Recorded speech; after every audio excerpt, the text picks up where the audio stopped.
녹정기, 김용 원저, 제사권 12장.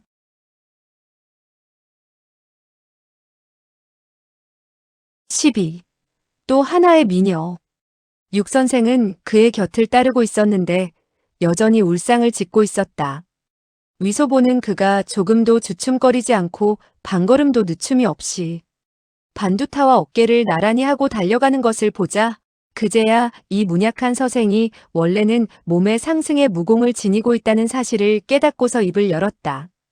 반존자 육선생, 그대들의 무공이 이토록 고강한데 왜 그토록 홍 교주를 두려워하시오? 그대들. 반두타는 오른손을 내밀어 그의 입을 막고 노해 부르짖었다. 이 신룡도에서 감히 그토록 대형무도한 말을 하다니 살기가 귀찮아진 것이오? 위소보는 그가 입을 틀어막자 숨이 막히는 것을 느끼고 속으로 생각했다. 제기랄 홍교주를 이토록 무서워하면서도 자칭 영웅이라니 사람 웃기는군. 세 사람은 북쪽에 있는 산봉우리를 향해 나아갔다. 얼마 가지 않아 나무 위와 풀밭, 그리고 길에는 여기 한 마리, 저기 한 마리 독사들이 있었다. 그러나 희한하게도 그들 세 사람에게 전혀 달려드는 기색이 없었다. 두 개의 산비탈을 넘고 고개를 쳐들자 산봉우리 위에 몇 채의 커다란 집을 볼 수가 있었다. 반두타는 위소보를 안고서 곧장 봉우리 위로 올라갔다. 이때 산길은 매우 협소하여 육선생은 반두타와 어깨를 나란히 하고 나아갈 수가 없어 일장남짓 떨어져서 올라오고 있었다. 반두타는 입을 위소보의 귀에 갖다 대더니 나직이 물었다. 너의 그 42장경은 어찌 되었느냐? 위소보는 말했다. 나의 몸에 있지도 않소. 나의 몸에는 없소. 반두타는 말했다. 그건 더 말할 필요도 없지. 그대의 몸을 여러 번 뒤졌으니까. 그런데 어떻게 했지? 위소보는 말했다. 소림사의 18라한이 경서를 가져갔으니 자연 그들의 방장에게 건네주지 않았겠소. 그는 이 비쩍 마른 두타가 소림사 18라한을 이길 수 없으니 경서가 소림방장의 손에 들어갔다는 말을 듣게 되면 자연히 가서 달라고 하지 못할 것이라고 생각했다. 설사 감히 간다고 하더라도 소림사의 승려들에게 쫓겨나고 말 것이리라. 그날 반두타는 경서를 친히 징심 화상의 손에 건네주었기 때문에 위소보의 그 한마디 말에 조금도 의혹을 갖지 않는 듯 했다. 그리고 나직이 말했다. 나중에 교주를 만나게 되었을 때 절대로 그 일을 들먹여서는 안 돼요. 그렇지 않으면 교주가 그대에게 경서를 내놓으라고 강요하게 될 것이고 그대가 내놓지 못하면 교주 어르신께서는 그대를 독사굴에 던지고 말 것이요. 위소보는 그의 어조에 두려운 빛이 서려 있는 것을 알아차릴 수 있었다. 더군다나 육선생에게도 그와 같은 사실을 들려주는 것을 겁내고 있음을 짐작하고 말했다. 그대는 분명히 경서를 손에 넣었는데도 소림사 화상에게 되돌려 주었소.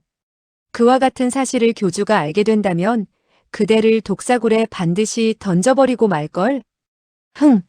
설사 잠시 그대를 벌주지 않는다 하더라도 그대를 소림사로 보내 경서를 빼앗아 오라고 한다면 그대는 꼴 좋게 될 것이요. 반두타는 몸을 흠칫하더니 잠자코 있었다. 위소보는 말했다. 우리 형제들끼리 거래를 합시다. 어떤 일이 있을 때 그대는 나를 돌봐주시오. 나 역시 그대를 돌봐주겠소. 그렇지 않으면 모두 제 갈 길을 가는 것이고 함께 죽는 것이외다. 육선생이 갑자기 등 뒤에서 그 말을 받아 물었다. 뭐가 제 갈 길을 가는 것이고 함께 죽는다는 것이지? 위소보는 말했다. 우리 세 사람이 복이 있으면 같이 누리고 어려움이 있으면 함께 이겨내자는 거죠. 그는 지금의 처지가 정말 어렵게 되었으나 두 고수를 자기 쪽에 끌어들인다면 어느 정도 의지가 된다고 생각했다. 반두타와 육선생은 아무 소리도 하지 않았다. 잠시 후 두 사람은 일제히 한숨을 길게 내쉬었다. 다시 어느 정도 시간이 지나자 봉우리 위에 도달할 수 있었다. 몸에 청이를 걸친 4명의 젊은이가 서로 팔을 끼고 다가왔다. 젊은이들의 등에는 한 자루의 장검이 매여 있었다. 왼쪽에 선 사람이 물었다. 반두타, 이 어린애를 어쩌자는 것이오? 반두타는 위소보를 내려놓으며 말했다. 교주께서 그를 데려오라는 분부를 내리셨소. 이때 서쪽에 있던 3명의 홍해 소녀가 히히덕거리며 다가왔다. 그녀들 역시 장검을 메고 있었는데 3사람을 발견하더니 가까이 왔다. 한 소녀가 웃으며 입을 열었다. 반두타, 이 어린애는 그대의 사생아인가요? 그리고 위소보의 뺨을 한번 어루만졌다. 반두타는 말했다. 소저는 우스갯소리도 잘하시는군.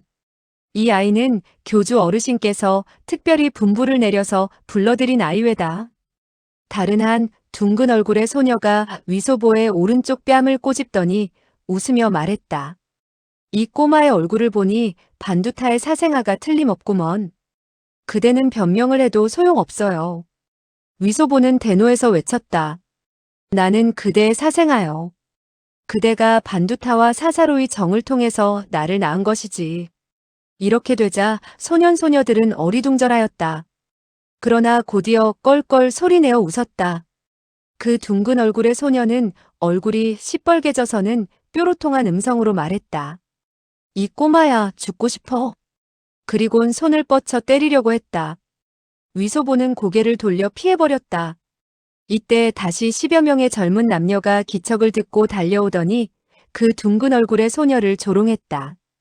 그 소녀는 부끄럽기도 하고 울화가 치밀어서 왼발을 들더니 위소보의 엉덩이를 걷어찼다.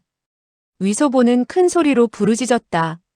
엄마, 왜 아들을 때리는 거예요? 무소년들은 더욱더 요란하게 웃었다. 벼랑간 종소리가 쾅쾅쾅하고 울려 퍼졌다. 무사람들은 즉시 조용해져서는 귀를 기울였다. 20여 명의 젊은 남녀들은 몸을 돌려 대나무 집 쪽으로 달려갔다. 반두타는 말했다. 교주께서 여러 사람들을 모아서 훈시를 하려고 하는군. 그리고 위소보를 향해서 말했다. 나중에 교주를 만나게 되었을 때 터무니없는 소리를 짓거리지 않도록 하시오. 위소보는 그의 안색이 우울한 것과 또한 젊은 남녀들이 그에게 퍽이나 무례하게 구는 것을 보았던 터라 속으로 반두타의 무공이 무척 고강한데 어째서 10몇 살밖에 되지 않는 꼬마들을 두려워하는 것일까 하고 생각했다. 따라서 약간 그를 가엾게 여기는 생각이 들어 고개를 끄덕여 보였다. 이때 사면팔방에서 사람들이 대나무 집으로 걸어 들어갔다. 반두타와 육선생은 위소보를 데리고 집 안으로 들어갔다. 기나긴 복도를 지나자 갑자기 눈앞에 커다란 대청이 나타났다. 이 대청은 너무나 넓어서 1000명이나 되는 사람들도 들어설 수 있을 것 같았다. 위소보는 북경의 황궁에서 오랫동안 살았기 때문에 제 아무리 큰 대청이나 객당을 보더라도 눈에 차지 않는 편이었다. 그러나 이 대청은 너무나 엄청나게 커서 자기 자신도 모르게 움츠러드는 것을 금할 수 없었다. 이때 소년과 소녀들이 5가지의 색이 다른 옷을 나누어 입고 5곳에 나누어 서 있는 것을 볼 수가 있었다. 청, 백, 흑, 황 4가지의 옷을 입은 사람은 모두 소년이었다. 그리고 붉은 옷을 입은 사람은 모두 소녀들이었다. 각기 등에는 장검을 메고 있었는데 수백 명이 되었다. 대청 끝에는 나란히 2개의 대나무 의자가 놓여 있었고 그 위에는 비단 방석이 깔려 있었다. 그리고 양쪽으로는 수십 명이 늘어서 있었는데 남자도 있었고 여자도 있었다.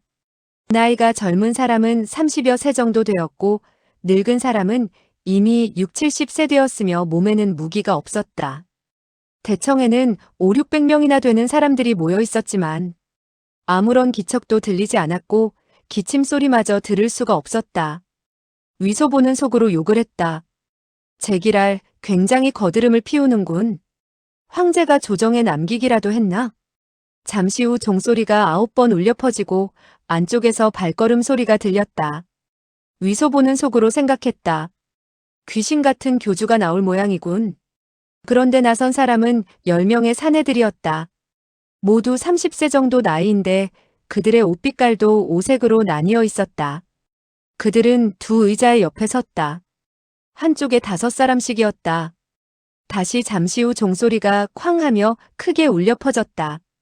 곧이어 수백 개나 되는 음방울이 일제히 소리를 내는 것 같았다. 그러자 대청에 모여있던 무사람들은 일제히 엎드리며 부르짖었다. 교주께서는 영원히 선복을 누릴 것이며 수명은 하늘처럼 높으십니다. 위소보는 부득이 꿇어 엎드릴 수밖에 없었다. 그리고 몰래 바라보았다.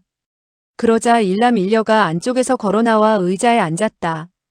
방울소리가 다시 울려 퍼지자 무사람들은 천천히 몸을 일으켰다. 의자에 앉은 남자는 나이가 무척 많았다. 허연 수염이 가슴까지 드리워져 있었고 얼굴에는 상처와 주름투성이어서 추악하기 짝이 없었다. 위소보는 이 남자가 바로 교주인 모양이라고 생각했다. 그런데 그 부인은 아름답기 이를 데 없는 젊은 부인이었다. 그 모양을 보건대 23, 4세 정도밖에 되어 보이지 않았다.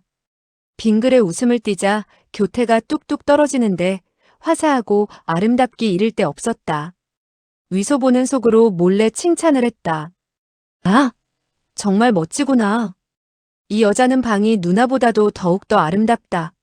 황궁이나 여춘원에서도 이와 같이 아름다운 여인은 보지 못했다. 왼쪽에 청의 사내가 두 걸음 앞으로 나아가더니 손에 푸른 종이를 들고 소리 높여 읊었다.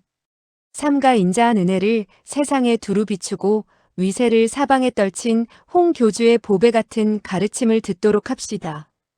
묻듯이 한 마음을 이루면 성을 이룰 수 있고 견줄 수 없이 위세를 천하에 떨치리라.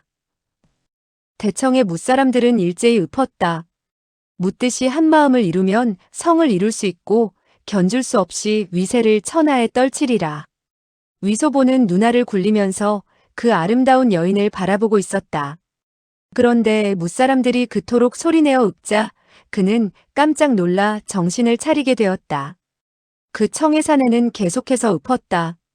교주의 선복은 하늘처럼 높으며 교도들의 충성은 머리 위에서 빛나더라. 교주께서는 만년 동안이나 배를 부리니 바람을 안고서 파도를 깨치며 영웅임을 나타내더라. 신룡이 하늘을 나니 일제히 우러러보고 교주의 명성과 위세는 팔방을 뒤덮더라. 하나같이 교주를 위해 태어났으며 모든 사람이 교주를 위해 죽을 것이로다. 교주의 명령을 모조리 받들지니 교주는 해와 달의 빛과 같더라. 그 사내가 한마디를 읊을 때마다 무사람들은 따라서 한마디씩 읊었다. 위소보는 속으로 생각했다. 뭐가 홍교주의 보배 같은 가르침이야? 큰 소리만 치는군. 우리 천지외의 암호로 만들어진 시만 하더라도 이것보다는 훨씬 듣기가 좋다. 무사람들은 모두 읊고 나자 일제히 부르짖었다. 교주의 보배 같은 가르침을 시시각각 마음속에 새기고 있으니 적을 제압하여 공을 세우는 등 만사가 순조로울 것입니다. 그 소년 소녀들도 힘주어 소리를 외치고 있었다. 홍 교주의 추악한 얼굴은 무표정했으나 그 옆에 아름다운 여인은 싱글벙글 웃으면서 따라 읊었다. 무사람들이 모두 읊고 나자 대청은 아무런 소리도 들리지 않았다. 그 아름다운 여인은 눈길을 서쪽에서 동쪽으로 돌리며 사람들을 훑어보았다. 그러더니 얼굴에 여전히 웃음을 띠고서 천천히 입을 열었다. 흥룡문 장문사, 오늘 기한이 다 되었으니 그대는 경서를 바치도록 하시오. 그녀의 음성은 맑고 간드러져 듣기에 정말 기분이 좋았다. 동시에 그녀는 왼손을 내밀고 손바닥을 펼쳤다. 위소보가 멀리서 보니 그녀의 손바닥은 정말 백옥으로 깎은 것처럼 보였다. 그는 마음속으로 즉시 떠오르는 생각이 있었다.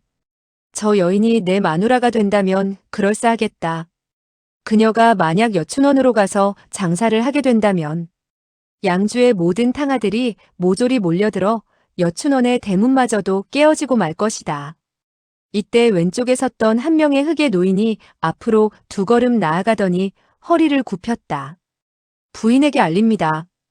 북경에서 전해온 소식에 의하면 내권의 경서의 행방을 알아내 지금 한창 힘을 기울이고 있답니다. 교주의 보배 같은 가르침에 의거하여 목숨을 버리는 한이 있더라도 손에 넣어서는 교주와 부인에게 바치겠다고 했습니다. 그 음성은 약간 떨리고 있었다. 아마도 무척 두려운 듯했다. 위소보는 속으로 생각했다. 애석하구나, 애석해. 저 아름다운 여인이 알고 보니 바로 홍교주의 마누라였구나. 한 송이의 아름다운 꽃을 쇠똥 위에다 꽂은 감이 없지 않다. 그야말로 달빛이 헛간에 비추는 꼴이구나. 그 여인은 빙그레 웃더니 입을 열었다. 교주께서는 이미 너그럽게 날짜를 3번이나 연기해 주셨소. 그런데 흑룡사 그대는 언제나 이리 미루고 저리 미루면서 힘을 쓰지 않았으니 이는 교주에 대하여 너무나 불충한 것이 아니겠소? 흑룡사는 굽혔던 허리를 더욱 낮추며 말했다. 속하는 교주와 부인의 은덕을 입어 이 몸이 가루가 된다 하더라도 그 은혜에 보답하기 어렵습니다. 실로 이 일은 매우 어렵습니다. 속하가 궁 안으로 보낸 6사람 가운데 이미 등병춘, 유연 2사람은 교를 위해 죽었습니다. 아무쪼록 교주와 부인께서는 좀 더 연기하여 주셨으면 합니다. 위소보는 속으로 생각했다. 그 포동포동한 암퇴지와 가짜 궁녀는 그대의 부하였군. 아마 늙은 갈보의 지위도 그대만큼 높지는 않겠지. 그 여자는 손을 쳐들더니 위소보에게 손짓을 하고 웃으며 말했다. 소형제, 이리 와요. 위소보는 깜짝 놀라서는 나직이 되물었다. 저 말인가요? 그 여인은 웃으며 말했다. 맞았어. 그대를 부른 것이야. 위소보는 옆에 육선생과 반두타 2사람을 한 번씩 바라보았다. 육선생이 말했다. 부인께서 부르시니 앞으로 나아가 공손하게 절을 드리시오. 위소보는 속으로 생각했다. 내가 공경한 태도로 나오지 않는다고 해서 어쩔 테냐? 그러나 그는 앞으로 나가 공손하게 허리를 굽혀 절을 하며 말했다. 교주와 부인께서는 영원히 선복을 누리실 것이며 수명은 하늘처럼 높을 것입니다. 홍 부인은 웃으며 말했다.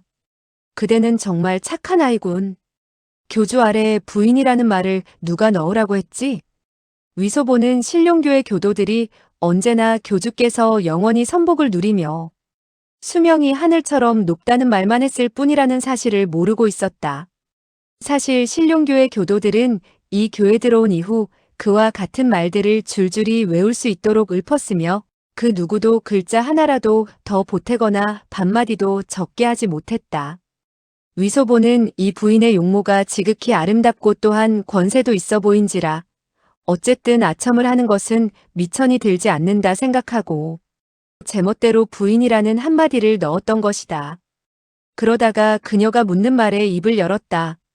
교주께서는 옆에 부인이 계셔야만 수명이 하늘처럼 높아도 재미가 있을 것이 아니겠습니까?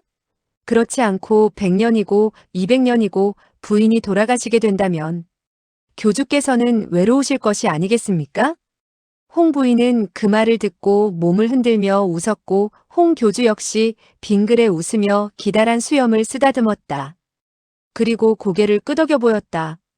신룡교의 모든 사람들은 교주만 보면 간담이 서늘해져서 함부로 입을 열지 못했다. 처음 위소보가 그와 같이 말하는 것을 듣고는 모두 손에 땀을 쥐었다. 그러다가 교주와 부인의 안색이 무척 부드러운 것을 보고는 마음을 푹 놓을 수 있었다. 홍 부인은 웃으며 물었다. 그렇다면 그 한마디는 그대 스스로 보탠 것이로군. 위소보는 말했다. 바로 그렇습니다.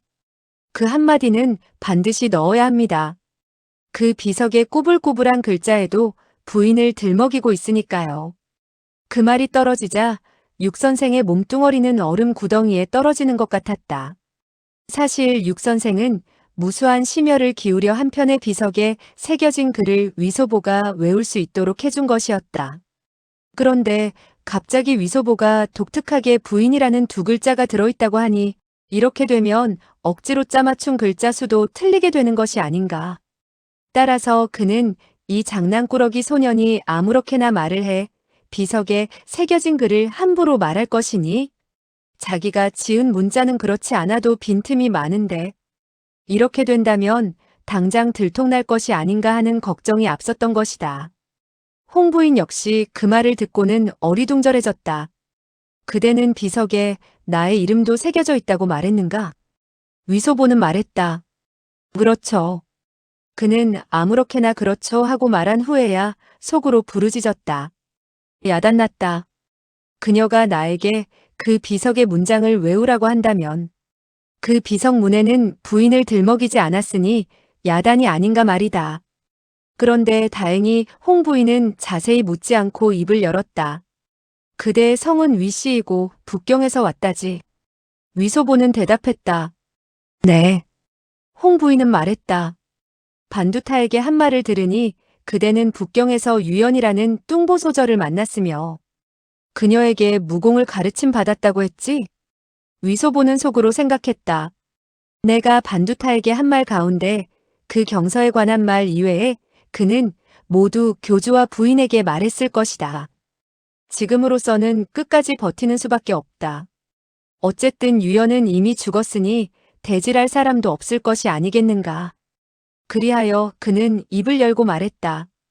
바로 그렇습니다. 그 유 아줌마는 우리 숙부와는 절친한 친구였습니다. 낮이고 밤이고 수시로 우리 집으로 놀러왔죠.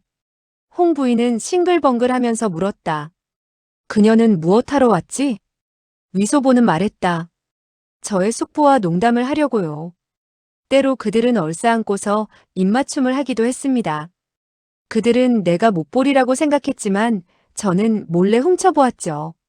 그는 그럴싸하게 이야기하고 자세한 곳까지 이야기하게 된다면 다른 사람들이 더욱 믿어 의심치 않는다는 사실을 알고 있었다. 홍 부인은 웃으며 입을 열었다. 그대는 정말 장난꾸러기로군. 남이 입맞추는 것을 몰래 훔쳐보다니. 그리고 그녀는 고개를 돌리고 흥룡사에게 말했다. 그대는 들었소? 어린애는 거짓말을 하지 않는 것이 아니겠소? 위소보는 그녀의 눈길을 따라 바라보았다. 그러고 보니 흥룡사의 안색이 크게 변했다. 공포에 벌벌 떨면서 두 무릎을 꿇고서는 연신 머리를 조아렸다. 속하, 속하, 제대로 통솔하지 못해 죽을 죄를 지었습니다. 아무쪼록 교주와 부인께서 한 번만 용서하시고 속하로 하여금 공을 세워 죄를 사하도록 해주십시오. 위소보는 크게 의아하게 생각했다. 내가 그 암퇴지 같은 소저와 우리 숙부가 입맞춤을 한다고 한 것이 이 늙은이와 무슨 상관이 있다는 것일까? 어째서 이 늙은이는 이토록 놀라서 쩔쩔매는 것일까? 홍 부인은 미소했다. 공으로서 죄를 사하게 해달라고? 그대에게 무슨 공로가 있었던가? 나는 그대가 파견한 사람들이 정말 교주를 위해 충성을 다해 일을 하는 줄 알았지. 그런데 북경에서 그와 같은 짓을 하다니. 흥룡사는 다시 머리를 조아렸다. 아니, 쿵쿵 소리가 나도록 떡방아를 찢는 바람에 이마가 터져 선혈이 주르르 흘러내렸다. 위소보는 안 됐다는 생각에 몇 마디 그에게 유리한 말을 하고자 했으나 선뜻 생각이 나지 않았다. 흥룡사는 무릎으로 몇 걸음 다가오며 부르짖었다. 교주, 제가 어르신을 따라 몇 번 죽을 고비를 넘기지 않았습니까? 공로는 없다고 하더라도 고생은 했습니다. 홍 부인은 냉소했다. 그대는 옛날의 일을 들먹여서 어쩌겠다는 것인가? 그대는 나이가 이토록 많은데 또 얼마나 많은 일을 교주를 위해서 할 수 있단 말인가? 흥룡사의 직위를 일찌감치 그만두는 것이 좋지 않겠소? 흥룡사는 고개를 쳐들고 홍 교주를 바라보며 애걸하듯 말했다. 교주, 옛날의 부하와 오래된 형제에게 정말 조금도 예정을 느끼시지 못한단 말씀입니까? 홍 교주는 무표정한 얼굴로 담담히 말했다. 우리 교 안에는 늙어서 망령이 난 사람이 너무나 많아. 그러니 한바탕 정돈을 해야 옳을 것이야. 그 음성은 매우 나직하고 모호했다. 위소보는 그를 본 이래 처음으로 그가 말하는 소리를 들을 수 있었다. 벼랑간 수백 명이나 되는 소년 소녀들이 일제히 부르짖었다. 교주의 보배와 같은 가르침을 시시로 마음속에 새기고 있으니 적을 제압하고 공을 세우는 등 만사가 순조로우리라. 흥룡사는 한숨을 내쉬고 비틀거리며 몸을 일으키더니 말했다. 옛것을 뱉어내고 새로운 것들을 채용하시겠다니 우리 같은 노인들은 원래 죽어 마땅하지. 그리고 몸을 돌리더니 말했다. 가져오실까? 대청 입구 4명의 흑의 소년이 재빠른 걸음으로 앞으로 다가섰다. 그들의 손에는 각기 하나의 나무쟁반이 들려 있었다. 쟁반 위에는 누런 구리로 만든 둥근 밥사발 같은 것이 거꾸로 놓여 있었다. 그들은 흑룡사 앞으로 가더니 나무 쟁반을 땅바닥에 내려놓고 신속히 몸을 돌려 물러갔다.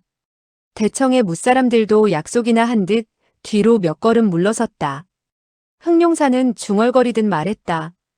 교주의 보배와 같은 가르침을 마음속에 새겨두고 있으니 적을 제압하고 공을 세우니 만사가 순조로우리라. 흐흐흐. 한 가지 일을 성사시키지 못하면 바로 부하가 충성을 다하지 못한 것이지. 그리고 손을 뻗쳐 구리로 만든 사발 같은 것의 위쪽을 잡고서는 위로 들어 올렸다. 그러자 쟁반에서 무엇이 벼락같이 툭툭 뛰어올랐다. 그런가 하면 그 순간 하얀 광채가 번쩍였다. 비스듬히 한 자루의 비수가 날아들어 그 뛰어오른 것을 두 토막 냈다. 두 토막 난 것은 쟁반으로 다시 떨어져 꿈틀거리고 있었는데 바로 오색 얼룩무늬의 조그만 뱀이었다. 위소보는 놀라 부르짖었고 대청의 무사람들도 역시 소리내어 부르짖었다. 누구냐? 누가 반란을 꾀하느냐? 잡아라. 어느 반역도가 감히 교주의 분부를 거역하는가? 홍 부인이 갑자기 몸을 일으키더니 두 손으로 팔짱을 끼고는 잇따라 3번 흔들었다. 그러자 삭삭삭하며 장검을 뽑는 소리가 크게 일었다. 수백 명이나 되는 소년 소녀가 일제히 달려들었다. 그들은 5, 60명이나 되는 나이 많은 교도들을 겹겹이 에워쌌다. 수백 명이나 되는 소년들 가운데 청의를 입은 사람은 청의를 입은 사람끼리, 백의를 입은 사람은 백의를 입은 사람들끼리 조금도 혼란됨이 없이 각기 자기의 위치를 찾아섰다. 혹은 67명이 혹은 8, 9명이 나누어 한 사람의 급소를 겨누었다. 수십 명이나 되는 나이 많은 교도들은 삽시간에 제압을 당하고 만 것이다.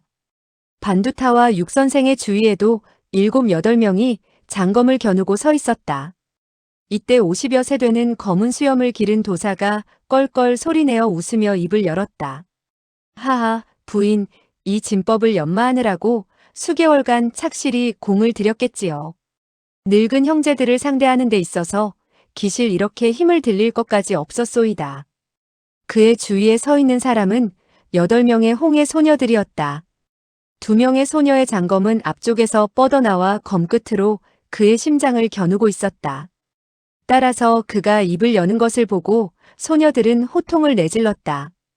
교주와 부인에게 무례한 행동을 하지 마라. 그 도사는 웃었다. 부인, 그 한 마리의 오체신룡은 이 묵은도인이 죽인 것이요. 그대가 처벌하려면 얼마든지 손을 쓰시오. 남에게 누를 끼칠 필요는 없지 않겠소? 홍 부인은 의자에 도로 앉으며 미소했다. 그대 스스로 인정을 하니 퍽 다행이에요. 도장, 교주가 그대를 박하게 대하지 않았지요? 그대를 정룡문 장문사에 임명한 것은 교주 한 사람의 아래이며 만인지상의 높은 자리예요. 그런데 어째서 반란을 꾀하는 것이죠? 묵은도인은 말했다. 속하는 반란을 꾀하지 않았소이다. 흑룡사 장다멀은 본교에 큰 공을 세웠소이다. 다만 그 부하 가운데 이를 제대로 처리하지 못한 사람이 있다고 해서 부인께서 그의 목숨을 빼앗으려고 했기 때문에 속하는 당돌하나마 교주와 부인에게 사정하고자 하는 것입니다. 홍 부인은 웃었다. 만약 내가 응낙하지 않는다면은? 묵은도인은 말했다. 신룡교는 교주께서 창립하신 것이 틀림없습니다. 그러나 수많은 형제들이 끓는 물속, 타는 불길 속을 뛰어들어 나왔다고 할 수 있습니다. 모든 사람들이 공로를 세운 셈이죠. 과거 거사를 한 이후 모두 1023명이라는 옛 형제들 가운데 오늘에 이르기까지 어떤 사람은 적의 손에 목숨을 잃었고 어떤 사람은 교주에게 주사를 당해 이제는 100명도 남지 않게 되었습니다. 속하가 교주에게 은혜를 베푸십사하고 빕니다. 즉 우리 수십 명이나 되는 옛 형제들의 목숨을 용서하시되 우리들을 모조리 교에서 쫓아내셔도 좋다는 것입니다. 교주와 부인께서 우리 늙은이들이 미워서 새로운 사람을 쓰고자 한다면 우리 늙은이들을 일제히 내쫓으시라는 것입니다. 홍 부인은 냉소했다. 신룡교가 창립된 이래 한 번도 살아서 교를 나선 사람이 없다고 들었어요. 묵은 도장의 그와 같은 말은 정말 희한한 생각이에요. 묵은 도인은 말했다. 그렇다면 부인께서는 응낙하지 않겠다는 것입니까? 홍 부인은 말했다. 미안해요. 본교에는 그와 같은 규칙이 없어요. 묵은 도인은 껄껄 소리내어 웃었다. 하하하, 교주와 부인께서는 우리들 모두를 주살하려고 하시는구려. 홍 부인은 미소했다. 그렇지 않아요. 노인들이 교주에게 충성을 다한다면 교주는 여전히 그대들을 자기의 형제라고 생각할 것이며 결코 이단시하지 않아요. 우리는 나이가 젊고 많은 것을 따지지 않아요. 다만 누가 교주에게 충성을 다하느냐 하는 것을 묻고 있는 거예요. 어느 누구든 교주에게 충성을 다하겠다는 사람은 손을 들어봐요. 수백 명의 젊은 남녀는 일제히 손을 쳐들었다. 에워싸여 있는 나이 많은 교도들도 손을 쳐들었다. 묵은 도인마저도 왼손을 높이 쳐들었으며 모두들 이구동성으로 말했다. 교주께 충성을 다하며 결코 두 가지 마음을 갖지 않습니다. 위소보는 모두 손을 들자 자기도 손을 쳐들었다. 홍 부인은 고개를 끄덕였다. 매우 좋아요. 모든 사람들이 교주에게 충성을 다하고 있군요. 이 새로운 소형제는 본교에 몸을 담고 있는 사람도 아닌데 교주에게 충성을 다하는군요. 위소보는 속으로 생각했다. 나는 후레자식에게 충성을 하는 것이다. 홍 부인은 계속해서 말했다. 모두들 충성을 다한다니 그렇다면 우리 중에는 반역도가 한 사람도 없다는 것이군. 그렇다면 약간 이상하지 않은가요? 반역도를 잡아야겠으니 여러 형제들은 잠시 억울하겠지만 참고 견뎌줘요. 모두 노형제들을 묵도록 해라. 수백 명의 젊은 남녀들은 일제히 대답했다. 네. 한 명의 체구가 우람한대하니 부르짖었다. 잠깐. 홍 부인은 물었다. 백룡사, 그대에게 무슨 고견이 있나요? 그대하는 말했다. 고견은 없지만 속하는 불공평하다고 생각합니다. 홍 부인은 말했다. 쯧쯧쯧. 그대는 나의 처리가 불공평하다고 말하는 것이군요. 그대하는 말했다. 속하는 감당할 수 없습니다. 속하는 교주를 따른 지 20년이 되었으며 매사에 있어서 용감하게 앞으로 나아갔습니다. 제가 본 교를 위해 정성을 다했을 때 이 젊은 애들은 이 세상에 태어나지도 않았습니다. 어째서 그들은 교주에게 충성을 다한다 하고 우리 노형제들은 충성을 다한다고 하지 않습니까? 홍 부인은 싱글벙글 웃으며 말했다. 백룡사가 그렇게 말하는 것은 자신의 공을 드러내는 것이군요. 그렇다면 그대는 만약 그대 백룡사 종지령이 없었더라면 신룡교가 오늘날 이와 같은 성세를 이루지 못했으리라는 말이 아니에요? 그 체구가 우람한대한 종지령은 말했다. 신룡교가 세워진 것은 교주 한 사람의 공로 이외다. 모두들 그 어르신을 따라 천하를 도모했을 뿐 무슨 공로를 세웠다고 말할 수 있소이까. 하지만 홍 부인은 말했다. 하지만 어쨌다는 거예요? 종지령은 말했다. 우리들에게 공로가 없다면 20여 세 되는 꼬마들은 더욱더 공로가 없을 것이외다. 홍 부인은 말했다. 나는 기껏해야 20여 세밖에 되지 않는데 그렇다면 나도 공로가 없겠군요. 종지령은 주저하더니 말했다. 맞았소이다. 부인 역시 공로가 없소이다. 교를 창립하고 기틀을 세운 것은 교주 어르신 한 사람의 공의외다. 부인은 천천히 말했다. 그렇다면 서로 모두들 공로가 없는 것이니 그대를 죽인다 하더라도 억울하지 않을 것이 아니겠어요? 거기까지 말했을 때 그녀의 눈동자에는 살기가 번뜩였다.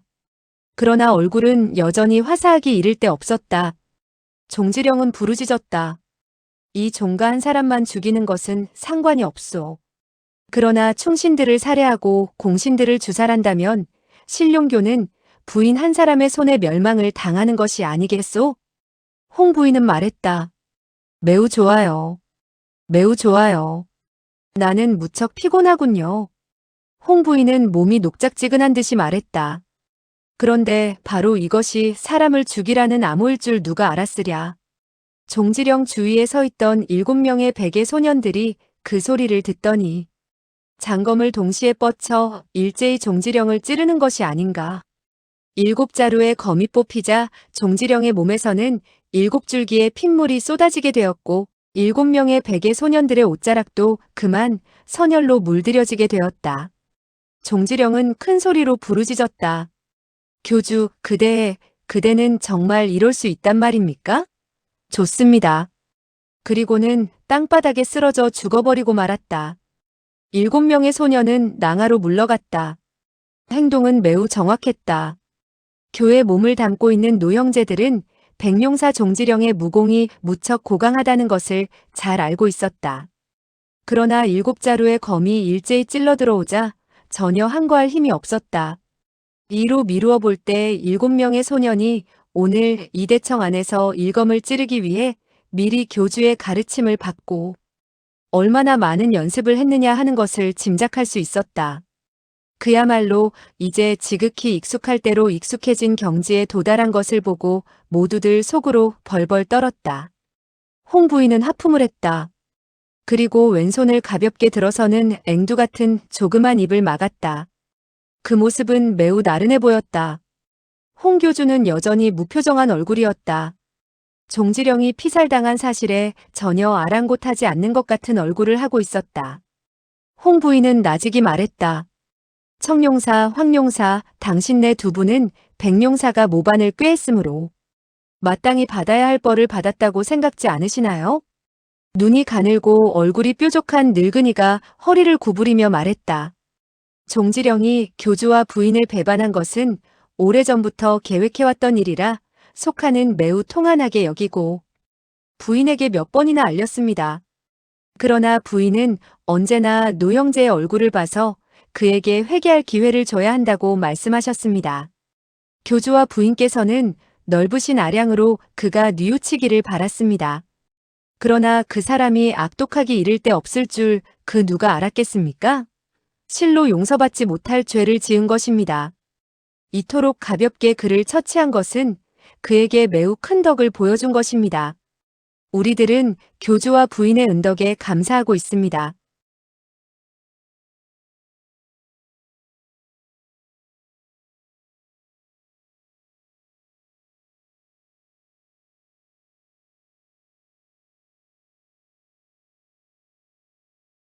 녹정기, 김용원저, 제사권 13장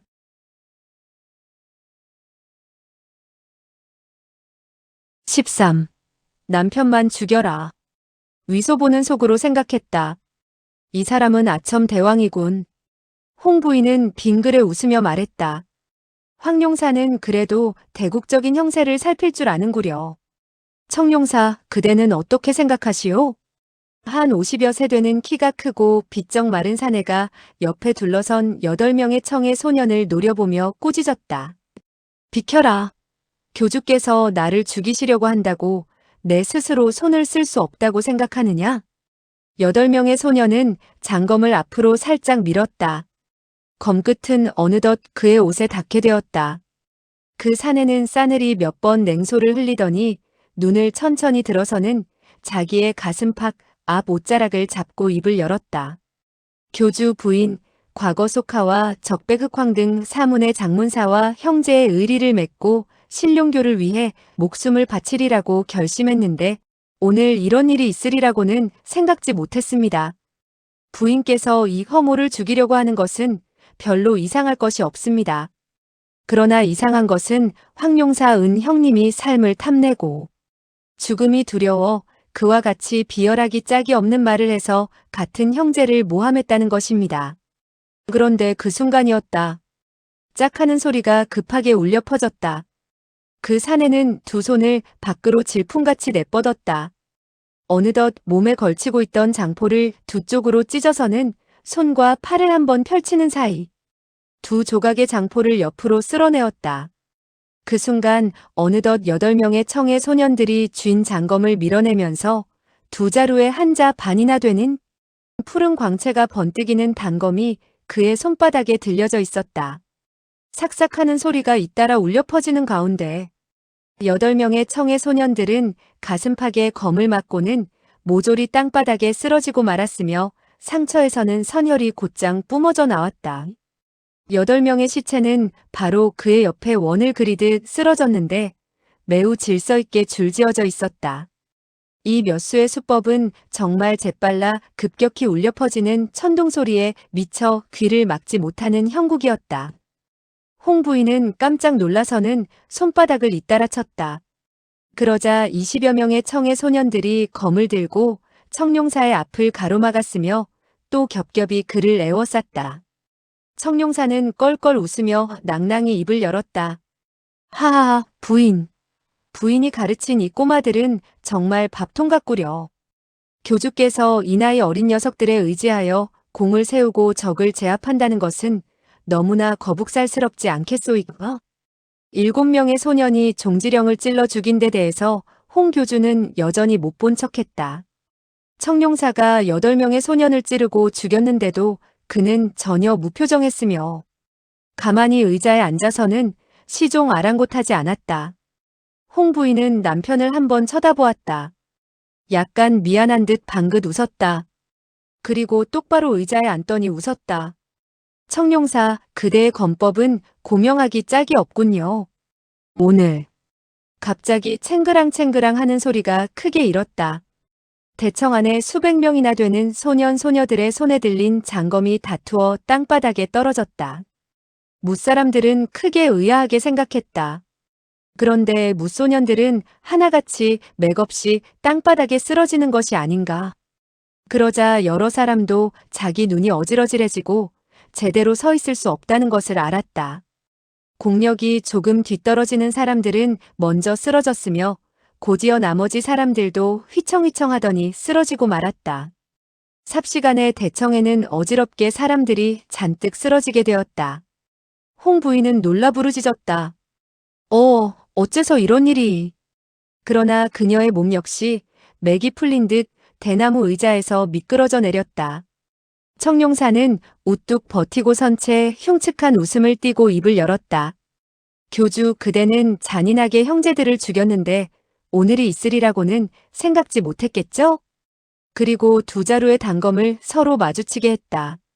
챙하는 소리가 나는 가운데 그는 땅바닥에 쓰러져 있는 사람들의 몸을 딛고 교주에게 다가갔다. 홍 교주는 싸늘히 코웃음을 쳤다. 꼭 그렇다고는 할 수 없을걸. 그리고 손을 뻗쳐 대나무 의자의 팔걸이를 잡았다. 우지끈 뚝 하는 소리와 함께 그는 그 팔걸이를 분질렀다. 청룡사는 그만 안색이 변해서는 뒤로 2걸음 물러서며 입을 열었다. 교주, 이렇게 커다란 신룡교를 지리멸렬하도록 만든 것은 도대체 누가 심은 화근입니까? 어르신께서는 이제 알아차렸겠지요? 홍 교주는 음하고 신음소리를 내더니 갑자기 의자에서 미끄러져 땅바닥에 주저앉았다. 청룡사는 크게 기뻐하면서 앞으로 달려들었다. 벼랑간 휙 하는 소리와 함께 한 물건이 맹렬하기 이를 데 없는 세찬 바람을 일으키며 그의 가슴팍으로 날아들었다. 청룡사는 오른손에 단검을 들어 힘주어 베어내었다. 그러자 날아들던 그 물건은 2토막이 나고 말았다. 그것은 홍 교주가 대나무 의자에서 비틀어서 잘라낸 팔걸이였다. 그런데 그가 던진 힘은 엄청났다. 한 토막의 대나무가 절단되었는데 앞쪽 부분은 여전히 그 기운이 쇠퇴해지지 않고 팍 하는 소리와 함께 청룡사의 가슴팍으로 날아와 꽂히는 것이 아닌가. 이 바람에 5개의 늑골이 분질러졌고 팔걸이 앞쪽 부분은 폐까지 찔려 들어가게 되었다. 청룡사는 크게 한 소리 부르짖더니 우뚝 멈추어 섰다. 숨이 제대로 이어지지 않았다. 대뜸 말문이 막히고 몸을 2번 흔들흔들하였다. 손에 들고 있던 2자루의 단검도 아래로 떨어지게 되었는데 그것은 2명의 소년 몸에 꽂히게 되었다. 이 2명의 소년은 사지가 마비되고 맥이 풀려 움직일 수 없었다. 그러나 정신은 아직도 말짱했고 입으로 말도 할 수 있었다. 단검이 위에서 갑자기 떨어지면서 그들의 몸을 찌르게 되자 아파서 크게 비명을 내질렀다. 수백 명이나 되는 소년 소녀들은 교주가 크게 위세를 떨쳐 청룡사를 쳐서 쓰러뜨리자 일제히 환호성을 질렀다. 그런데 홍 교주는 오른손으로 땅바닥을 딛고 버둥거리며 몸을 일으키려고 했다. 그러나 오른쪽 다리를 제대로 세우기도 전에 두 무릎을 맥없이 꿇었고 그 바람에 그는 몇 번 바닥에서 몸을 뒹굴면서 나가떨어지고 말았다. 그야말로 낭패한 모습을 보이게 된 것이다. 이렇게 되자 모든 사람들은 교주도 자기네와 같이 중독되어 근육의 맥이 풀리고 마비되었다는 사실을 알게 되었다. 교주는 평소 지극히 장엄했다. 교도들 앞에서는 한마디 말도 더하지 않았고 한 번 웃지도 않았다. 그런데 이때 그토록 창피스럽게 나가떨어진 것으로 보아 전신의 기운을 깡그리 상실한 것이 틀림없지 않겠는가? 대청에 수백 명이나 되는 사람들은 모조리 쓰러지고 한 사람만이 똑바로 서 있다. 이 사람은 본래 키가 무척 작은 편이었다. 그러나 수백 명이나 되는 사람들이 땅바닥에 쓰러져 일어나지를 못하자 군계학립과 같은 모습으로 보였다. 이 사람은 바로 위소보였다. 그는 코로 담담히 풍기는 그윽한 향기를 맡을 수 있었는데 그 냄새를 맡자 마음이 넓어지는 것 같았고 정신이 나른해지고 기분이 좋아지는 것이 뭐라고 형용할 수 없었다. 그러나 한 사람 한 사람 모두 땅바닥에 쓰러지는 것을 보고도 어째서 이와 같은 병고가 생겼는지 전혀 알아차리지 못했다. 그는 멍청하니 서 있다가 손을 뻗쳐서는 반두타를 잡아 끌며 물었다. 반존자 모두 무엇하는 것이요? 반두타는 의아하다는 듯 물었다. 그대는 중독되지 않았소? 위소보는 의아하게 말했다. 중독? 나는 모르겠는데요. 그는 힘주어 반두타를 부축해 일으키려고 했다. 그러나 반두타는 다리에 전혀 기운을 쓸 수 없어 다시 기우뚱하니 쓰러지고 말았다. 육선생이 갑자기 물었다. 허형, 그대는 무슨 독을 썼소? 청룡사는 몸을 휘청거렸다. 마치 술에 흠뻑 취한 사람 같았다. 그러다가 한 손으로 기둥을 붙잡고 끊임없이 기침을 해대며 말했다. 애석하고는 애석하게도 성공하려는 찰나에 그만 좌절을 당하여 공이 수포로 돌아가게 되었구나. 이제 나는 쓸모가 없게 되었다. 육선생은 여전히 질문을 던졌다. 칠충영근산이요? 아니면 천리소원향이요? 아니면 화열부골분이요? 그는 잇따라 세 가지 극독의 이름을 들먹였다. 그런데 화열부골분이라는 이름을 들먹이면서 음성이 떨리는 것으로 미루어 매우 두려워하는 눈치가 분명했다. 육선생은 말했다. 위 공자, 그대는 어째서 중독되지 않았소? 아, 그렇군. 갑자기 그는 깨달은 듯 큰 소리를 내질렀다. 그리고 곧이어 말했다. 그대는 단검에다가 백화복사고를 발라놓았군. 정말 묘책이요. 위 공자, 그대는 청룡사의 그 단검에서 냄새를 맡아보시오. 그 단검에서 향기 같은 냄새가 풍기지 않는지. 위소보는 속으로 생각했다. 검에 독이 묻어있다고? 그럼 나는 맡을 수가 없지. 그리고 그는 말했다. 이곳에 서 있어도 매우 향긋한 냄새를 맡을 수 있소이다. 육선생은 얼굴에 기쁜 빛을 띄었다. 그렇군. 백화복사고는 선녀를 보면 더욱더 짙은 향기를 내뿜지. 본래 향료를 만드는 한 가지 비약인데 보통 사람이 맡으면 정신이 쾌적해지죠. 그러나 우리들은 이 영사도에 살고 있는 만치 모두 다 독사를 피하기 위해 웅황약주를 마시는 습관에 젖고 말았소. 이 향기는 웅황약주를 마신 사람으로 하여금 근골이 마비되고 기운이 빠져 시비시진 안으로 풀리지가 않죠.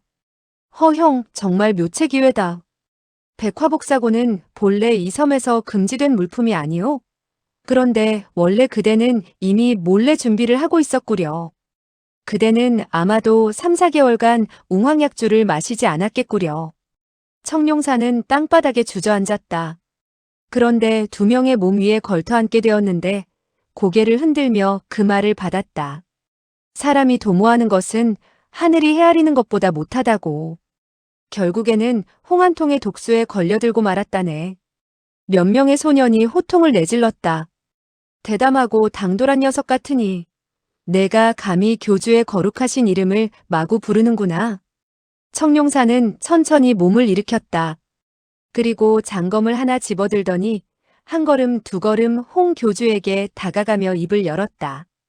홍한통의 이름을 왜 부를 수 없다는 것이냐? 어험, 어험, 내가 이 악적을 죽인 이후 어험, 어험 부를 수 있는지 부를 수 없는지 두고 볼까? 수백 명의 소년 소녀들이 놀라 부르짖었다.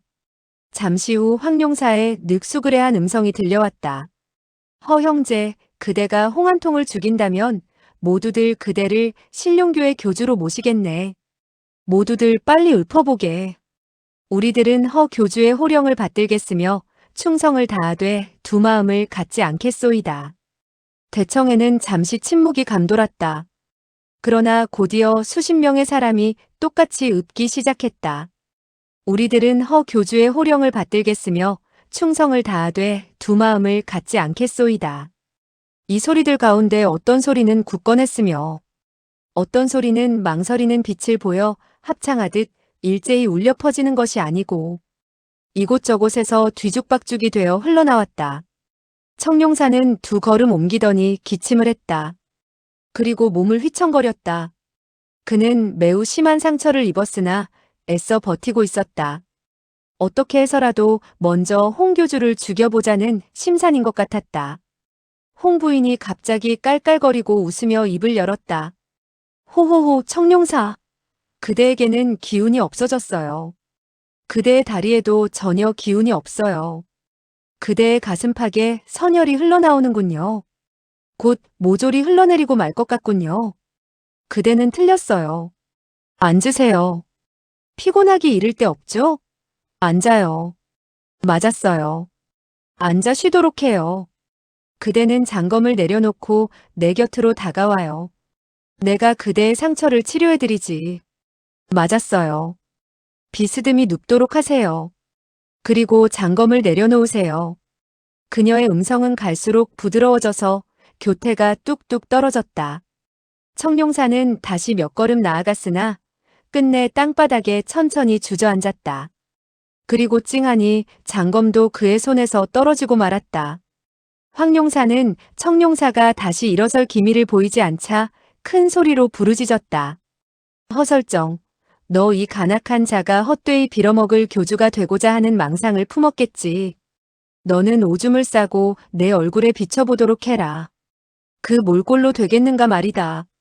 정룡사 묵은도인은 호통을 내질렀다. 은금, 이 비열하고 모렴치한 소이나. 바람 부는 대로 따라서 동쪽으로 흔들하고 서쪽으로 기웃하더니 이 늙은 도사가 손발을 움직일 수 있게 된다면 첫 번째로 너를 죽이고 말 것이다. 황룡사 은금은 말했다. 웬바락이냐? 나는. 그는 반박을 하려고 했다. 그러나 청룡사 허설정이 다시 휘청거리며 몸을 일으키려고 하는 것을 보자 이번 싸움이 어떻게 될지 모르겠다는 생각이 들어 그만 입을 다물고 말았다.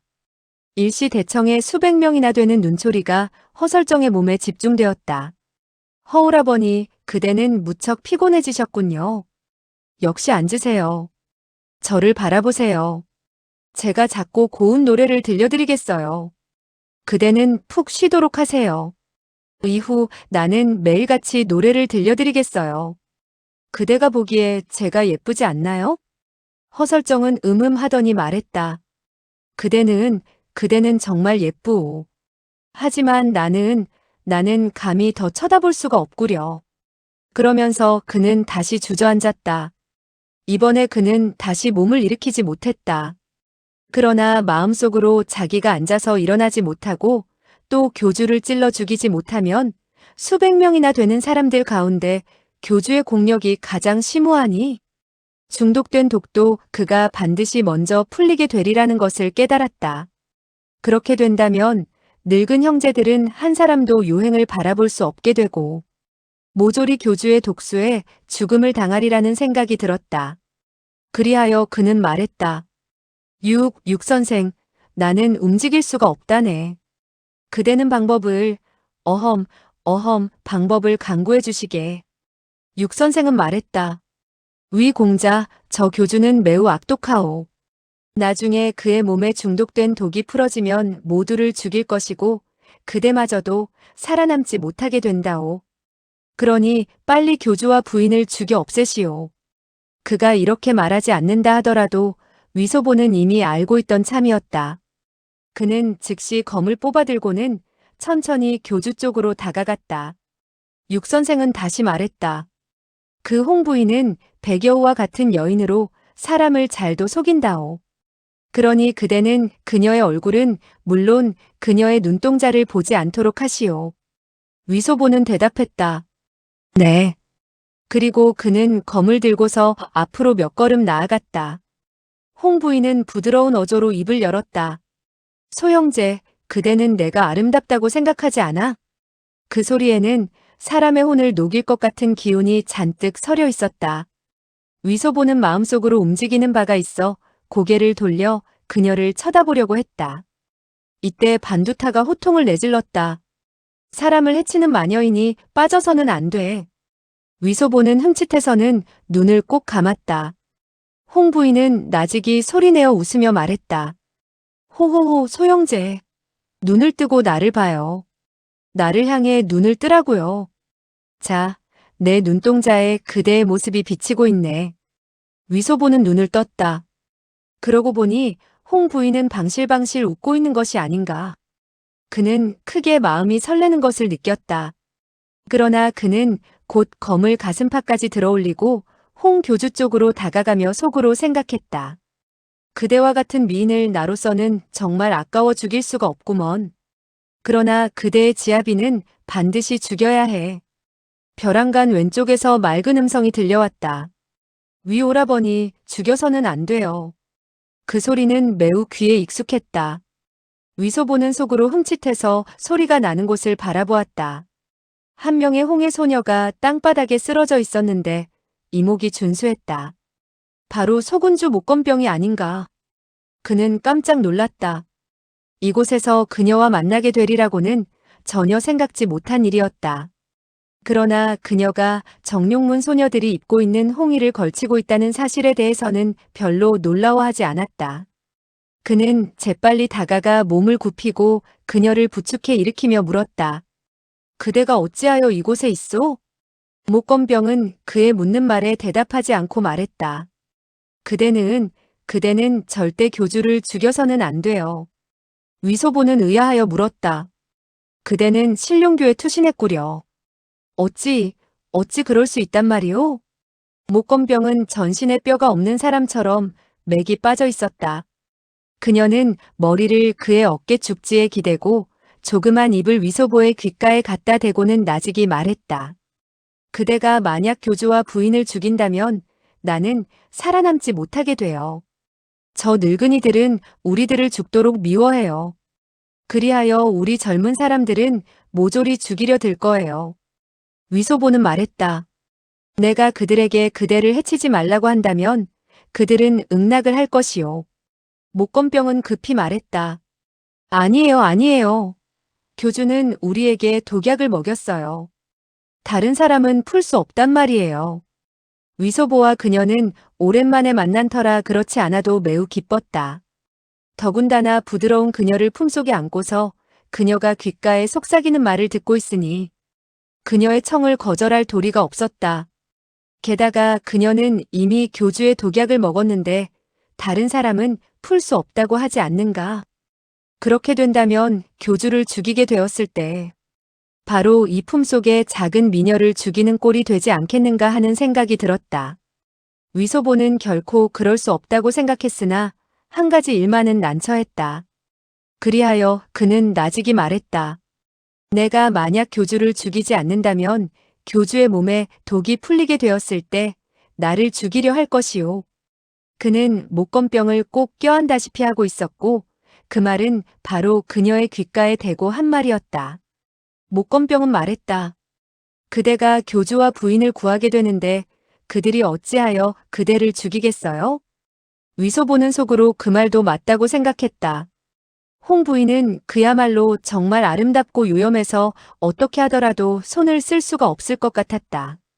따라서 지금이 바로 큰 공을 세울 좋은 기회라 생각했다. 그러나 그렇게 하면 반두타 육선생, 묵은도인 이 사람들은 교주에게 죽음을 당하는 것을 피할 수 없다고 생각했다. 하지만 묵은도인은 매우 호걸다운 인물이라 그를 죽인다는 것은 너무나 애석한 노릇이라는 생각도 들었다. 가장 좋은 것은 교주와 부인을 죽이지 않고 반두타 등의 목숨을 보호하는 일이라고 생각했다. 그리하여 그는 말했다. 맞았소, 우리 착한 마누라. 설사 교주가 나를 죽이려고 한다 하더라도 나는 반드시 그대를 구하지 않을 수 없구려. 그리고 그는 그녀의 왼쪽 뺨에다가 입을 맞추었다. 목건병은 크게 부끄러워 그만 온 얼굴이 시뻘개지고 말았다. 그러나 눈가에 기쁜 빛을 띠고 나직이 말을 하였다. 그대가 큰 공을 세운다면 나이 어린 사람이니만큼 교주가 어찌 그대를 죽이겠어요? 위소보는 목건병을 가만히 땅바닥에 내려놓고는 고개를 돌리고 입을 열었다. 육선생, 교주는 죽일 수가 없소이다. 부인 역시 죽일 수가 없소이다. 그 이유는 교주와 부인께서 영원히 선복을 누리게 되며 수명은 하늘처럼 높다고 하지 않았소? 그러니 어찌 내가 그들의 목숨을 해칠 수 있겠소? 그들 두 분 어르신은 그야말로 신통력이 광대하니 설사 해치려 한다 해도 해칠 수 없을 것이오. 육선생은 크게 초조해져서는 부르짖었다. 비석의 글은 가짜인데 어찌 근거로 삼을 수 있단 말이오? 쓸데없는 생각하지 말고 두 사람을 빨리 죽이시오. 그렇지 않을 땐 모두들 죽어 뼈를 묻힐 곳이 없게 될 것이오. 위소보는 연신 고개를 가로저으며 말했다. 육선생, 그대는 그와 같이 윗사람의 위엄을 거슬리고 배반하는 듯한 말을 함부로 하지 마시오. 그대에게 해악이 없소? 우리 빨리 교주와 부인의 중독된 독을 풀어드리도록 합시다. 홍 부인은 부드러운 어조로 말했다. 맞았어, 소영제. 그대의 견식은 정말 뛰어나군. 하늘이 그대와 같은 젊은 영웅을 이 세상에 내려보내 교주를 보자토록 한 것이야. 신룡교에서 그대와 같은 젊은 영웅을 맞아들이게 된다면 정말 타고난 복이라고 할 수 있겠지. 그 몇 마디의 말은 정말 폐부에서 우러나온 듯 놀람과 한탄의 뜻으로 가득했다. 위소보는 그와 같은 말을 듣고 그만 기분이 좋아져서는 웃으며 말했다. 부인, 저는 신룡교의 사람이 아닙니다. 홍 부인은 웃었다. 그거야 더 말할 나위 없이 수월한 일이지.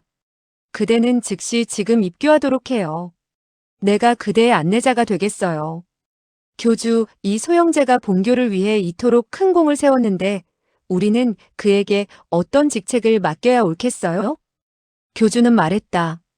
백룡문 장문사 종지령이 교를 배반했다가 벌을 받고 죽었으니 우리는 이 소년에게 백룡사라는 직책을 맡기면 되겠지. 홍 부인은 웃었다. 정말 잘 되었어요. 소영제, 본교에서는 교주가 가장 윗사람이고 그 아래에 청, 황, 적, 백, 흑의 오룡사가 있어요. 그대와 같이 교에 들어오자마자 오룡사 가운데 1인이 된 사람은 일찍이 없었던 일이에요. 이로 미루어 볼 때 교주가 그대에 대해서 얼마나 의지하고 중시하는가를 알 수가 있어요. 소영제, 그대의 성은 위씨죠? 우리가 다 알고 있어요. 그런데 이름은 뭐라고 하나요? 위소보는 말했다. 저는 위소보라고 합니다. 강호에서 불리는 벼로가 있는데 그것은 소백룡이라고 한답니다. 그는 옛날 모시팔이 그에게 지어준 벼로를 생각해낸 것이었다. 그는 벼로가 없으면 위풍스럽지 못하다고 생각한 것이다. 그런데 소백룡이란 벼로는 오늘의 일과 공교롭게도 맞아떨어지는 벼로이기도 했다. 홍 부인은 기뻐서 말했다. 저것 봐요, 저것 봐요. 이것이야말로 하느님이 안배하신 거예요. 그렇지 않으면 이토록 공교로울 수가 있나요?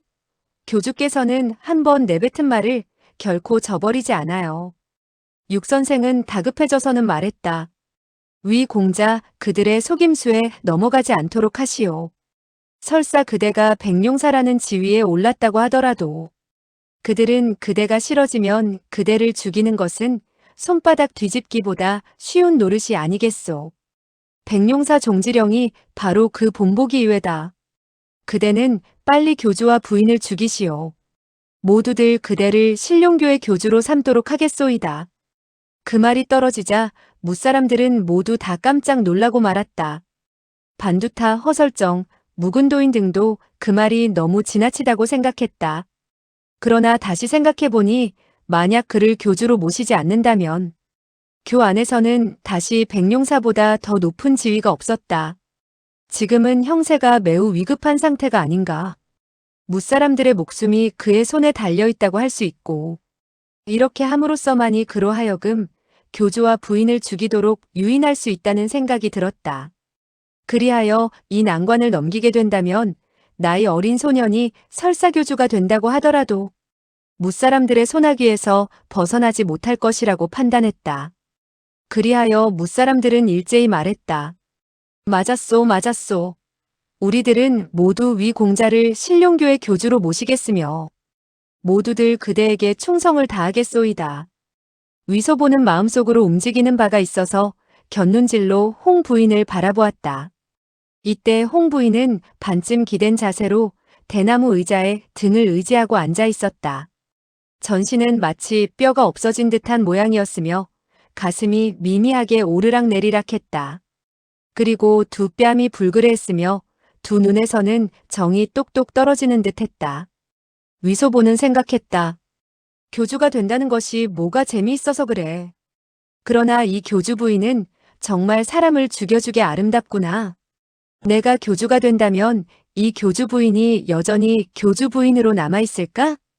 그러나 이와 같은 생각은 그의 뇌리에서 번쩍 떠올랐다가 사라지게 되었고 모든 것을 환히 깨달을 수 있었다. 이 사람들은 하나같이 무공이 고강하다. 몸의 독성이 풀어지면 자기가 어떻게 그들을 관리할 수 있겠는가? 이것이야말로 다리를 지난 이후 판때기를 뜯어서 다리를 무너뜨리는 형국이 되지 않겠는가? 다리를 지난 후 판자떼기를 뜯어서 다리를 무너뜨리게 한다는 것은 그가 천지회의 청목당에서 이미 받았던 느낌이기도 했다. 그러나 천지회의 형제들은 모두 영웅호걸이기 때문에 다리를 지난 이후에도 서둘러 판자떼기를 뜯어내고 다리를 무너뜨리려고 하지 않았지만 이 신룡교의 녀석들은 신이 나서 무너뜨리려고 하지 않겠는가. 그리고 교주 부인이 아름답기는 했으나 역시 자기 목숨이 더 소중했다. 그리하여 그는 혓바닥을 쭉 내밀었다가는 웃으며 입을 열었다. 교주는 내가 감당할 수 없소이다. 그대들이 그와 같은 말을 한다는 것은 그야말로 나의 타고난 복을 꺾는 길이 될 것이며 어느 정도 대형무도한 일이 될 것 같구려. 이렇게 합시다. 교주 부인, 모두들 서로 좋게 지내도록 하는 것이 어떻습니까? 오늘의 일은 쌍방에서 모두 없었던 일로 하는 것이 어떻습니까? 육선생과 청룡사 등이 교주의 위엄을 거슬렀지만 교주께서는 넓으신 아량으로 그들의 죄를 다스리지 말았으면 합니다. 그리고 육선생은 해약을 꺼내서는 모두에게 먹이도록 하시오. 그리하여 서로 잘 지낸다면 좋은 일이 아니겠소? 홍 교주는 육선생이 입을 벌리기 전에 즉시 입을 열었다. 좋아, 그렇게 하기로 하지. 백룡사가 우리들에게 사이좋게 지내라고 권고하고 기왕지사 일을 따지지 말라고 했으니 본좌는 그 충언을 받아들이기로 하고 오늘 대청에서 윗사람의 위엄을 거슬리고 배반을 했던 행위를 본좌는 일절 너그럽게 용서하여 다시 따지지 않기로 하겠네. 위소보는 기뻐서 말했다. 청룡사 교주께서는 응낙을 하셨소. 이것이야말로 더욱 잘된 일이 아니겠소? 육선생은 위소보가 어떻게 하더라도 교주를 죽일 것 같지 않은지라 길게 한숨을 내쉬고 말했다. 그렇다면 교주와 부인 두 분께서는 아무쪼록 맹세를 해주십시오. 홍 부인은 말했다. 이 소전은 결코 오늘의 일을 따지지 않기로 하겠소이다. 만약 이 말을 어긴다면 나의 몸뚱어리는 용담에 들어가 만마리의 뱀에 물려 죽게 될 것 이외다. 홍 교주는 나직한 음성으로 말했다. 신룡교 교주 홍한통은 이후 만약 여러 늙은 형제들에게 오늘의 일을 따지려고 든다면 이 홍모의 몸뚱아리는 용담에 떨어져 만마리나 되는 뱀에게 물어뜯겨 뼈도 남기지 못할 것이외다. 몸이 용담에 떨어져 만마리의 뱀에게 물어뜯기는 벌은 신룡교에서 가장 무서운 형벌이었다. 교주와 부인이 여러 사람들 앞에서 이와 같은 맹세를 한 것은 형세의 영향을 받아 불가피하여 한 맹세라고 할 수 있으나 결코 그 맹세를 저버릴 수는 없으리라. 육선생은 물었다. 청룡사, 그대의 뜻은 어떠하오? 허설정은 다 죽어가는 소리로 입을 열었다. 나는 어쨌든 살아날 수 없을 것이요. 육선생은 다시 물었다. 묵은 도장, 그대는 어떻게 생각하시오? 묵은 도인은 큰 소리로 말했다. 그렇게 합시다. 홍 교주는 원래 우리와는 옛 형제간이 아니겠소. 문무에 쌓은 공은 다른 사람보다 10배나 뛰어나오. 모두들 본래 그를 우두머리로 삼았으며 두 마음을 품지 않았지 않소. 그런데 그가 부인을 맞아들인 이후 성격이 크게 변해서는 소년 소녀들을 끌어올리기만 좋아했고 우리 늙은 형제들은 하나하나 잔혹하게 죽여 없앴소. 청룡사가 이번에 이와 같은 짓을 한 것도 목숨을 건지기 위한 것이지 다른 뜻은 없소. 교주와 부인께서 무사람들 앞에서 맹세를 하여 오늘의 일을 따지지 않고 다시는 함부로 늙은 형제들을 살해하지 않겠다면 모두들 어째서 그를 배반하려 들겠소? 더군다나 신룡교에서는 원래 이 교주님이 없어서는 안 되게 되어 있소이다. 무소년 소녀들은 일제히 소리 높여 외쳤다. 교주께서는 영원히 선복을 누리게 될 것이고 수명은 하늘처럼 높을 것입니다. 육선생은 말했다. 위 공자, 그대는 웅황약주를 마시지 않았기 때문에 백화복사고의 독에 중독되지 않아 오늘의 공을 세우게 되었소. 이것이야말로 하늘의 뜻이 있는 것이외다. 이 독을 푸는 것은 쉬운 일이오. 그대는 밖으로 가서 차가운 물을 떠서는 여러 사람들에게 먹이면 되는 것이오. 위소보는 웃었다. 이 독은 원래 그토록 쉽게 풀리는 것이군요. 그리고 그는 대청 밖으로 나갔으나 냉수를 찾을 수가 없었다. 그는 대청 뒤로 돌아갔다. 그러고 보니 20여 개나 되는 칠석항이 한 줄로 놓여 있었는데 그 안에 맑은 물이 잔뜩 들어 있었다. 원래는 대나무로 만든 대청에 불이 나게 되었을 때 사용하려고 준비해 두었던 물이었다. 그는 즉시 한 통의 맑은 물을 떠서는 대청으로 돌아가 먼저 한 바가지를 떠서 교주에게 먹였다. 그리고는 다시 홍 부인에게 먹였다. 그리고 세 번째에는 묵은 도인에게 먹이고 말했다. 도장, 그대는 영웅호걸이요.